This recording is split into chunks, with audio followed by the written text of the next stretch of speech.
Sir இப்போ இதுக்கு தீர்வாக என்ன சார் இருக்கும்? இப்போ இதுக்கு வந்து நீதி கிடைக்கணும், தீர்வு வந்து இதுக்கு வேணும் அப்படின்னா என்ன சார் பண்ணணும்?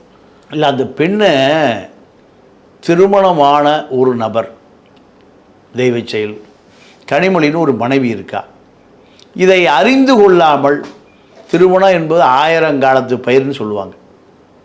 ஏதோ ஒரு நாள் அறிவு மாறான், 2 நாள் அறிவு மாறான், ஒரு வாரத்தில் அறிவுமாகறான். இவனிடம் தன்னுடைய வாழ்க்கையை ஒப்படைக்கலாமா? பெண்களுக்கு தான் அதிக விழிப்புணர்வு வேணும். ஆண்களை பொறுத்தவரை பெண்கள் விட்டில் பூச்சியாக தான் நினைக்கிறான். கிடைச்சா வைத்து கொள்ளலாம்னு நினைக்கிறான். அப்போது பெண்களுக்கு போதிய கல்வியோ விழிப்புணர்வோ சமூக அக்கறையோ பயிற்றுவிக்கப்படலை. அப்படி பயிற்றுவிக்கப்பட்டால் இந்த விஷயம் பெண்கள்கிட்ட வராது. நீங்கள் அப்படி இப்போ அவேர்னஸ் இல்லை, ஒரு சூடு சொரணை இல்லாத இனமாக மாறிப்போச்சு. அதுதான் இவ்வளோ குற்றங்களுமே.